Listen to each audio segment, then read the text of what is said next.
Yeah, good afternoon, everyone. So, today we will shift to unit number 3. Unit number 3, which is just related with development and environment.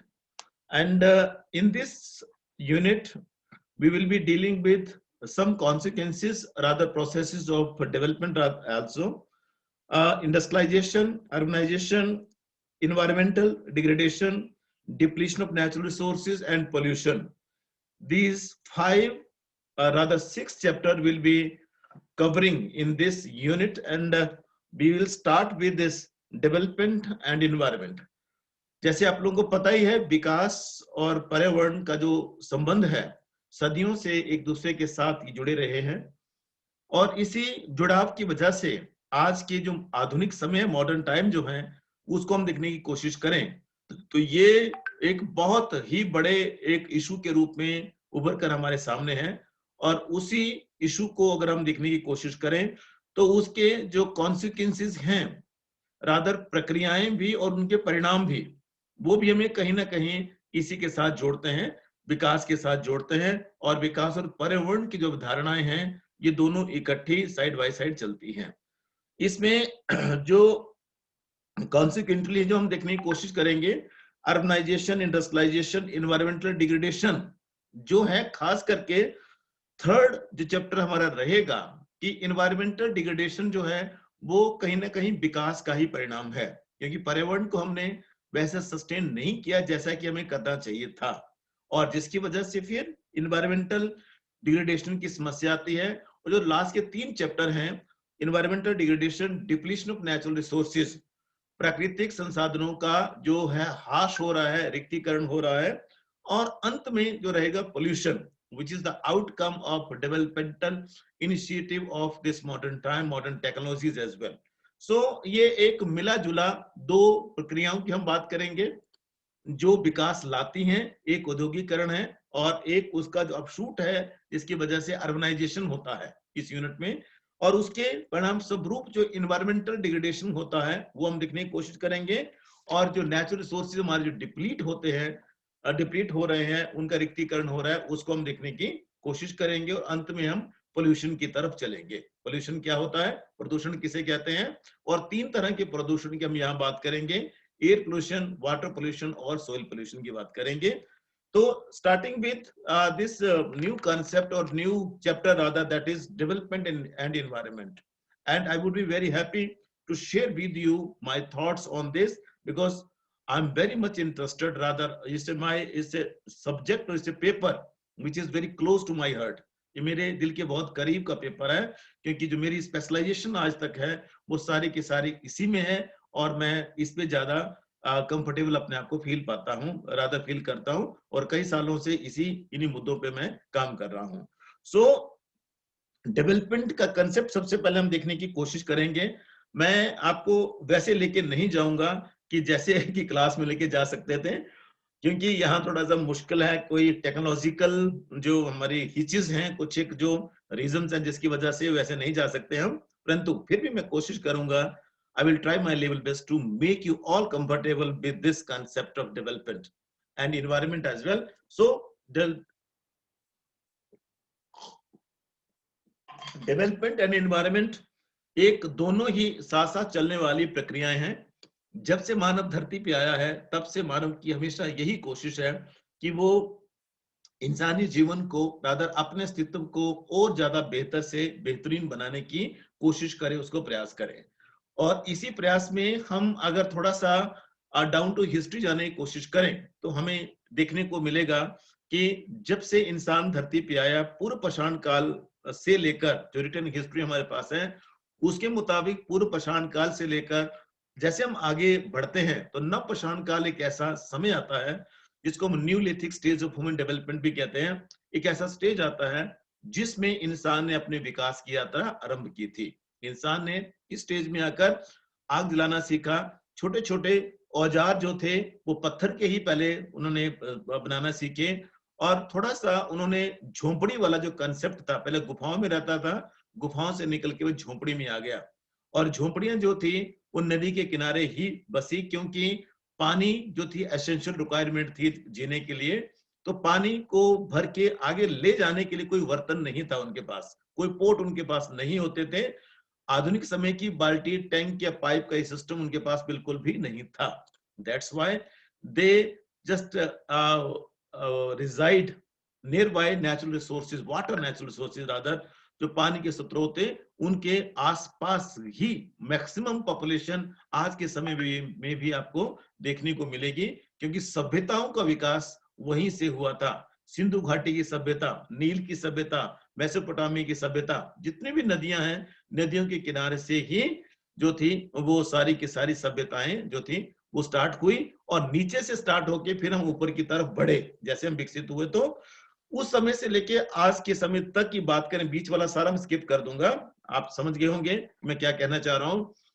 Industrial revolution तक की मैं ले जाऊंगा आपको, औद्योगिक क्रांति का जो समय रहा 19वीं शताब्दी में, तब सीधे हम वहां आ जाएंगे, क्योंकि विकास का जो दुर्गति होनी स्टार्ट हुई, रादर नई टेक्नोलॉजी जो आई वो इंडस्ट्रियल रेवोल्यूशन की वजह से ही आई थी। तो वहां उस एरा तक आते आते हमने अपने जो विकास के हमारे जो मानदंड थे, जो पैरामीटर्स थे, उनको हमने डिसाइड कर लिया था, और हमने ये बोल दिया कि इंसान के जीवन को बेहतर से बेहतरीन बनाने के लिए विकास के अलावा कोई दूसरा तरीका नहीं है। और जब दूसरा तरीका नहीं है तो विकास जो है अनडाउटली वो नेचुरल सोर्सेज पर ही डिपेंड करता है, जैसे हम पहले बात कर चुके हैं। और उसमें पर्यावरण जो है एक बहुत बड़ी इकाई है, बहुत बड़ा यूनिट है, जो कि विकास को प्रभावित करता है और विकास से प्रभावित भी होता है। आई एम रिपीटिंग अगेन, पर्यावरण विकास को प्रभावित करता है और विकास से प्रभावित भी होता है। Environment affect development and also development being affected by environment, दोनों ही तरह से वजह भी है और उसका परिणाम भी है। वजह क्या है कि कोई भी विकास का कोई भी प्रोजेक्ट हम लें वो धरती पे ही हमें करना पड़ेगा, और उस धरती के लिए फिर हम किसी भी प्रोजेक्ट को करने के लिए हमारे पास नेचुरल जो भी रिसोर्स आएगा, जो भी प्राकृतिक स्रोत जो हमारे पास आएंगे, उनका वो कहीं ना कहीं वो पर्यावरण से ही आते हैं, चाहे कहीं ना कहीं लिथोस्फीयर से, बायोस्फीयर से, कहीं ना कहीं वहीं से आएंगे। और वहीं से जब वो आएंगे तो अनडाउटली वहां से आए तो उससे पहले एक्सर्ट किया हमने, उसको निकाला, उसके बाद निकालने के बाद प्रोसेसिंग जब हमने की, तो उस प्रोसेसिंग के परिणाम स्वरूप जो फैक्ट्री हमने बनाई प्रोसेस करने के लिए, इंडस्ट्री हमने सेटअप की, उस इंडस्ट्री से जो रिजल्ट निकलेगा, चाहे वो धुएं के रूप में है, चाहे वो एफुलेंट है इंडस्ट्री का, चाहे वो किसी भी रूप में हो, जब एफुलेंट निकलेगा, धुएं के रूप में, किसी भी रूप में निकला, वो फिर विपरीत परिस्थिति में पर्यावरण को ही प्रभावित करता है, और जिसकी वजह से क्लाइमेट चेंज जैसी समस्याएं हैं, ग्लोबल वार्मिंग जैसी समस्याएं जो हैं, उससे हमें दो चार होना पड़ता है। तो वहां ना जाते हुए मैं पीछे आपको सीधा लेके आऊंगा कि विकास पहले कहते किसे हैं, होता क्या है विकास, उसमें हम सीधा वहां आएंगे। तो 1980 का जो दशक रहा है, उसमें जो एक जो अर्थ समिट हुआ था, ब्रुलैंड कमीशन भी उसको कहा जाता है, उन्होंने सस्टेनेबल डेवलपमेंट के ऊपर उनका सारा जोर था। परंतु सस्टेनेबल डेवलपमेंट तो बात की बात है, पहले तो हम डेवलपमेंट क्या होता है उसको हम डिफाइन करने की कोशिश करें। तो डेवलपमेंट को बहुत ही कम शब्दों में, बहुत कम शब्दों में डेवलपमेंट जो है उसे इस तरह से डिफाइन किया जाता है, किया जा सकता है या किया जाता है। Development is nothing what it is, just a process of desired change. Development is nothing but it is just a process of desired change. ये इच्छित परिवर्तन लाने की प्रक्रिया का नाम है। विकास क्या है? विकास, रिपीटिंग अगेन, विकास एक इच्छित परिवर्तन लाने की प्रक्रिया का नाम है। Development is just a process of desired change. यहां जो डिजायर्ड चेंज शब्द जो है वो बहुत बहुत इंपॉर्टेंट है। और तीसरा शब्द इंपॉर्टेंट है प्रोसेस। प्रोसेस, जैसे आपको पहले भी अपने आप से बात की है, process is never ending in nature. Process जहां भी बात होती है वो कभी भी खत्म ना होने वाली एक ऐसी गतिविधि है, एक ऐसी एक्टिविटी है जो एक स्पेसिफिक काम के लिए की जाती है। जो स्पेसिफिक काम के लिए की जाती है, तो सिंपल शब्दों में अगर आपसे हम कहें, सिंपल शब्दों में कहें, तो स्पेसिफिक काम के लिए किए जाने के लिए जो होगा वो स्पेसिफिक काम क्यों करना है, क्यों करना है उसका उत्तर आपको मिलेगा कि कोई भी इच्छित परिवर्तन हमने लाना है। अब जो इच्छित परिवर्तन है वो कहीं भी हो सकता है। इच्छित परिवर्तन जो है वो किसी व्यक्ति के जीवन में हो सकता है, तो वहां शब्द हम बोल देते हैं पर्सनालिटी डेवलपमेंट। इच्छित परिवर्तन कहीं पर्यावरण में लगाना है, कहीं घर में लाना है, कहीं भी लाना है। और ये जो इच्छित परिवर्तन है डिजायर्ड चेंज है। और साथ में एक और शब्द इसमें आएगा, it's a value laden concept. Value laden क्या होता है? मूल्य निहित अवधारणा है ये। अब मूल्य निहित अवधारणा क्या है कि इसका डेवलपमेंट का अपने आप में कोई मूल्य नहीं है। इसमें जो मूल्य निहित हो जाएगा, जिसके साथ ये एज ए सुफिक्स शब्द ऐड हो जाएगा डेवलपमेंट, तो वो पहले वाले शब्द का अर्थ देता है। पहले वाला शब्द जैसे मैंने अभी आपसे कहा पर्सनालिटी डेवलपमेंट। अब हम बोलें कि इंडस्ट्रियल डेवलपमेंट, तो इंडस्ट्रियल डेवलपमेंट औद्योगिक विकास का आगे जो वैल्यू है वो उसको बताएगा। Economic development, cultural development, educational development, village development, rural development, tribal development, anywhere you are using this word, tourism development, anywhere we are using this word because it is a value laden concept.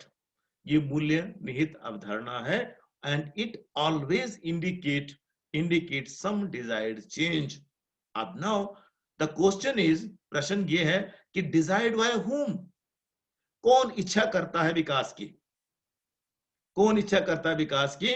तो यहां जो दम भरेंगे विकास के लिए, चाहे वो prime minister है, चाहे वो चीफ मिनिस्टर है, चाहे वो हमारे लोकल लीडर्स हैं, या कोई प्रधान है। इलेक्शन आगे आप लोगों को सबको लग गया होगा पता, इलेक्शन आगे अब प्रधान बोलेंगे कि मैंने ये डेवलपमेंट किया, वार्ड मेंबर बोलेंगे कि मैंने ये डेवलपमेंट किया, सीएम बोलेंगे कि हमारा कैंडिडेट जीता, जिला पार्षद बना, फलाना ढिमका, जो भी सारी की सारी चीजें चल पड़ेंगी। इन मॉडर्न टाइम और आज के समय में ऐसा लगता है जो डेवलपमेंट शब्द है, it is only the word and prerogative of only and only leaders. By I mean leaders starting from one ward, panchayat ward, to up to Prime Minister of India. Everyone is proclaiming that I did this one, and in the name of development. But development word is altogether different from political ideological agendas.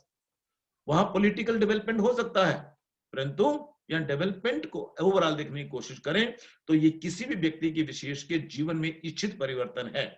यहाँ political leader ने इच्छा की, बेटा जी political leader ने इच्छा की तो हमने उसको बोल दिया political development. But if you are desiring to change yourself, then it will be personality development. If you are desiring to change your economic standard, then it will be economic development of your family, economic development of yourself. आपने जो इच्छा की basic word is इच्छा, इच्छित परिवर्तन।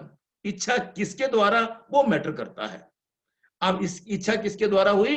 अगर एक बच्चे ने इच्छा की, भूमिका ने इच्छा कर ली, ये मैंने जो मर्जी हो जाए मैंने इस बार फर्स्ट आना है, इच्छा हो गई, और भूमिका जो थी दिन रात जो थी अपना मेहनत करने लग पड़ी, और मेहनत करने का नतीजा ये हुआ बेटा जी कि एंड में प्रोडक्ट क्या आया, भूमिका फर्स्ट आ गई। तो फिर ये क्या हो गया? ये इच्छित परिवर्तन हो गया उनके स्कोर में, उनके व्यक्तित्व में। और फिर आप लोगों ने ये इच्छा की कि मेरी इच्छा ये है कि मैंने जो है एमए में एडमिशन लेनी है, जीएनयू में जाकर एडमिशन लेनी है, मैंने आईआईटी में जाकर, आईआईटी जैसे बड़े इंस्टीट्यूट में जाके मैंने एडमिशन लेनी है एमए में जाकर। तो वो आपने इच्छा आज की है तो उसका रिजल्ट जो है, क्योंकि प्रोसेस है, development is a process, it's not a product. Development is not a product, development is only process. Product जो होता है वो बाद में आएगा, that is something different, that is something different from this development. तो आई डू होप कि आप जो है डेवलपमेंट का जो अर्थ है उसे समझ गए होंगे। दोबारा से फिर एक बार फिर रिपीट करो मैं, development is nothing but it is a process of desired change. इच्छित परिवर्तन की दिशा में किए जाने वाला एक प्रयास है, और जो कि हमेशा वैल्यू लेडन होता है, मूल्य निहित अवधारणा है ये। और मूल्य जो इसके साथ पहले लगता है और एज ए प्रीफिक्स उसका अर्थ ये बताता है। तो ये इसमें व्यक्ति विशेष अगर डिफाइन करेगा, व्यक्ति विशेष बोलेगा तो उसका व्यक्तित्व विकास होगा, या कोई पॉलिटिकल लीडर बोलेगा तो वो पॉलिटिकल विकास की बात करेगा, कोई इकोनॉमिक विकास की बात करेगा, कोई जो है सोशल डेवलपमेंट की बात करेगा, कोई कल्चरल डेवलपमेंट की बात करेगा, तो कोई जो है वो इकोनॉमिक डेवलपमेंट की बात करेगा, कोई रिलीजियस डेवलपमेंट की बात करेगा. Everyone in this universe, he or she is just using this word. And now the word has came, sustainable development. सतत विकास की बात होने लगी है कि जो हमने कर लिया, जो हमने अचीव कर लिया, उसको हम बचा के रखें. तो आज सस्टेनेबल डेवलपमेंट की बात होने लगी है, सस्टेनेबल डेवलपमेंट गोल्स की बात होने लगी है. 2030 तक हमने टारगेट दे दिया, 2030 तक हम ये करेंगे. Now see this thing my dear, 2030 तक तो हमने टारगेट दे दिया. Any targeted growth is a development. तो वो हमने टारगेट दे दिया, ये करेंगे, it means we are talking about development, हम विकास की बात कर रहे हैं. सो इस तरह से जो है डेवलपमेंट एक मल्टीफेसेट फिनोमिना है. और इसमें सेकेंड वर्ल्ड वॉर के बाद 1940 वाला जो दशक रहा, 40s और 50s वाला, उसके बाद से विकास की बात जो है वो बड़े हर एजेंडा पे है और हर जगह उसको किया जाता है. 1951 onward plan development era Hindustan में आरंभ हुआ, और उसे जिसको बोलते हैं कि नियोजित विकास का युग जो था वो 1951 से विद फर्स्ट 5 ईयर प्लान के साथ हमारा वो स्टार्ट हुआ. तो that was also era of plan development, नियोजित विकास. ठीक है, तो इसमें आपने थोड़ी सी डेफिनेशंस है उनको देख लेना है. डेफिनेशंस जो आपको अच्छी लगे, 4-5 डेफिनेशन आपको याद करनी है, और उसके बाद बहुत कम शब्दों में इसको कंक्लूड करने की कोशिश करता हूं, एक आध मिनट में. Development is nothing on the basis of our description. It can be stated that since the inception of human civilization, or any civilization rather, not for that matter, not only human civilization, कोई भी विकास rather किसी भी सभ्यता के आरंभ से अगर हम बात कर लें, हमने जैसे पूर्व पाषाण काल से बात की, तो तब से लेके आज तक देखने की कोशिश करें तो इंसान का या किसी भी ऑर्गेनिज्म का, नॉट इंसान, किसी भी ऑर्गेनिज्म का अपनी लाइफ को ज्यादा कंफर्टेबल बनाने का वो हमेशा प्रयास करता ही रहता है. चिड़िया ने कभी पहले घोंसला बनाना नहीं सीखा होगा. With the process, with the passes of time, she learn how to just develop his net. वो जो नेस्ट बनाना है, उसे अपना घोंसला बनाना है, वो स्टार्टिंग में उसको नहीं आता होगा. जैसे उसको ठंड लगने लगी, जैसे उसको रात को कहां जाना है, उसका घर उसका भी होना चाहिए, तो इसलिए उसने घोंसले बनाने आरंभ किए. और इसी तरह से जानवरों का, जो कि अनडोमेस्टिकेटेड एनिमल जो है, वो भी गुफाओं में या कहीं ना कहीं वो अपनी जगह, अपने घोंसले में शाम को जाते हैं. तो कहने का अर्थ क्या हो गया कि any organism having life, he has some amount of development he is thinking and executing as well. And for that matter, if we're talking about human being particular, so since the inception of human civilization, he has always in trying all the time to make his or her life more comfortable over this earth. और उसके लिए इसने जो desired change की जो हमने बात की, and that change is responsible for the transformation, social, economic, ecological, any type of बदलाव हम जिसको बोलते हैं, एनी टाइप ऑफ बदलाव. सोशल ट्रांसफॉर्मेशन सोसाइटी लेवल पे होता है, बड़े लेवल पर होता है. बड़े लेवल पर जो बदलाव, जो जैसा हम चाहते हैं, गांधी ने कहा था कि be the change you want to see, जो आप बदलाव चाहते हो उसका हिस्सा बनो. जब हिस्सा बनेंगे, only then we can see lot of things at a time. इसलिए डेवलपमेंट जो है, that totally depends on thinking, what we think rather and what we make. हम क्या सोचते हैं, क्या बनाते हैं. और सोचने के लिए वही बात आ जाएगी, इच्छा क्या रखते हैं हम लोग, इच्छा क्या रखते हैं. और जो हमने इच्छा रख ली कि हमने ये सोच लिया तो हम कर गुजरेंगे. अगर नहीं इच्छा है बेटा जी, तो you can't do anything. You can not compel, no one can compel you to do this one और दैट वन. कोई नहीं कर सकता इस तरह से. That's why anything whatsoever we are thinking, that should be the part and parcel of our life, number one. Number two, whatsoever we have achieved so far, that should be in sustainable manner. वो sustainable manner में होना चाहिए. और जब sustainable होता है, only then we can say that it is something which should be procured for the coming generation also. आने वाली पीढ़ी के लिए उसको हम बचा के रखें, संभाल के रखें, ताकि हम बहुत सारी चीजों को ठीक से कर सकें और अपने जो अस्तित्व है हमारा इस धरती पे, धरती माता पे, उसको हम ठीक से बेहतर से बेहतरीन हम उसको बना सकें. और यही जो है वो इच्छा, यही आज के टाइम में, चाहे वो प्रूडेंट कमीशन था, चाहे वो कोई भी था, चाहे आज के टाइम में यूएनईपी है, यूनाइटेड नेशनल एनवायरनमेंट प्रोग्राम है, आईएसडीपी है, human dimension programme, human ISD human international human dimension programme, development programme, और जीएलपी है। बहुत सारे ऐसे इश्यूज हैं, बहुत सारी ऐसी अंतरराष्ट्रीय राष्ट्रीय संस्थाएं हैं जो कि इस डेवलपमेंट पे काम करते हैं। आईयूसीएन से लेके IUCN international union for conservation of nature, वो प्रिजर्व करने की बात करता है, सस्टेन करने की बात करता है, और इस तरह से डेवलपमेंट जो आज के टाइम में इस तरह से चल रही है। कल हम इसकी कैरेक्टरिस्टिक्स देखेंगे कि डेवलपमेंट की विशेषताएं क्या होती हैं, और फिर पाथ देखेंगे हम, पाथ ऑफ डेवलपमेंट जो हमारी इसका हिस्सा है उसको भी हम देखने की कोशिश करेंगे। और आपको ये पढ़ के बहुत ही अच्छा लगेगा कि वेस्टर्न मॉडल ऑफ डेवलपमेंट क्या है, वेलफेयरिस्टिक मॉडल ऑफ डेवलपमेंट क्या है जो हिंदुस्तान में चलता है, सोशलिस्टिक मॉडल क्या है, डेमोक्रेटिक सोशलिज्म क्या होता है, गांधीयन मॉडल डेवलपमेंट क्या है, और सस्टेनेबल मॉडल ऑफ डेवलपमेंट क्या है। इन सारे के सारे 5-6 मॉडल्स की हम बात करेंगे कल। आज के लिए बस इतना ही। टेक केयर, बी सेफ, अपने आप को सुरक्षित रहिए और स्वस्थ रहिए।